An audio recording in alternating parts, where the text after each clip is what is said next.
خلا کے اعتبار سے ایک بات ذہن میں رکھیے، خلا کی تعریف کیا ہے؟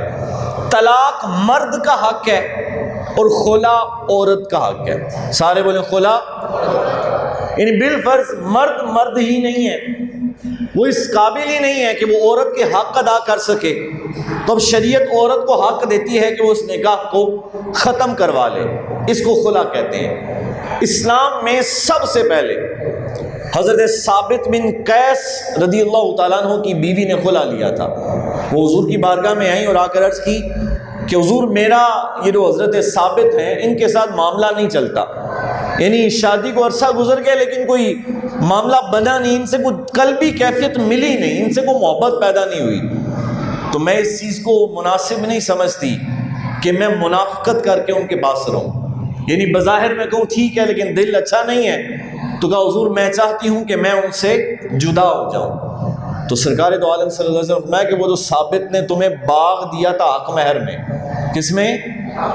مسئلہ سمجھنا آپ نے ساتھ ساتھ، جو حق مہر تمہیں ثابت نے دیا تھا کیا تم وہ واپس کرتی ہو؟ اور کہ حضور میں کرتی ہوں۔ تو انہوں نے وہ جو باغ ملا تھا وہ واپس کر دیا اور حضرت ثابت بن قیس نے ان کو طلاق دے دی۔ تو یہ سب سے پہلا خلا تھا اسلام میں۔ مسئلہ سمجھ آیا آپ کو تھوڑا سا کہ عورت اگر خلا لینا چاہے تو کیسے لے سکتی ہے؟ حق مہر معاف کر، یعنی وہ کہے کہ جو حق مہر تھا میں وہ چھوڑتی ہوں، یا جو مکان میرے نام لگایا تھا وہ میں تیرے نام کرتی ہوں، یا اس سے اگلی صورت یہ ہے کہ وہ کہے کہ بتا کتنے پیسے لیتا ہے، 1,00,000 روپیہ یا جتنی بھی اماؤنٹ وہ کہتی ہے، اگر ان کے درمیان یہ طے ہو جائے تو اس انداز میں اگر عورت مطالبہ کرے تو اسے کیا کہتے ہیں؟ خلا کہتے ہیں۔ سارے بولے کیا کہتے ہیں؟ یہاں سے یہ بات سمجھ آئی کہ خلا بھی مرد اور عورت کی رضامندی سے ہوگا۔ کیسے ہوگا؟ سارے بولیں کیسے ہوگا؟ عدالت خلا نہیں دے سکتی۔ سارے بولیں عدالت خلا، اگرچہ عدالت خلا دیتی ہے، یہ بات سمجھنے والی ہے، تو عدالت تو سود کو بھی جائز قرار دیتی ہے۔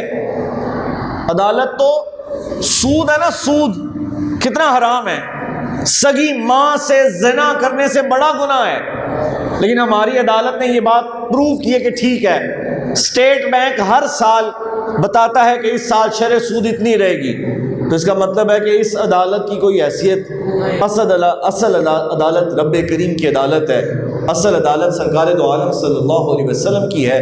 تو یاد رکھیے عدالت خلا، سارے بولیں عدالت خلا نہیں دے سکتی۔ ہاں عدالت اس انداز میں خلا دے سکتی ہے کہ بالفرض عورت عدالت میں گئی، اس نے کہا یہ میرا شوہر ہے اور میں اس سے خلا لینا چاہتی ہوں، تو جج جو ہے وہ اس شوہر کو بلائے اور بلا کے مجبور کرے، اس کو بعض روایات میں اس کو قید کرے اور اسے کہے کہ اس کو طلاق دے، تو جب وہ طلاق دے دے تو ان کا خلا، تو یک طرفہ خلا آج کل لیا جاتا ہے، یونین کونسل سے نوٹس بھجوائے جاتے ہیں، اور یقین یعنی ایسی خبریں ملتی ہیں سننے کو کہ جان بوجھ کر لڑکی والے ان لڑکے والوں کا ایڈریس صحیح نہیں لکھواتے، تو نوٹس کہاں جاتا رہا؟ بولے نا، نوٹس کہیں اور جاتا رہا، وہ صاحب بہادر اپنے گھر میں آرام سے رہے، اور ادھر حضرت صاحبہ نے 3 نوٹسز کے بعد نیا نکاح کر لیا۔ وہ نیا نکاح ہوا کیونکہ پہلا نکاح جب ختم ہی نہیں ہوا تو عورت تو دوسرا نکاح کر ہی نہیں سکتی جب تک پہلے نکاح میں ہے، تو سارا رشتہ کیا گیا؟ حرام گیا۔ جنہوں نے گواہیاں دی جو اس میں موجود ہوئے وہ سارے برابر کے گناہ گار ٹھہرے۔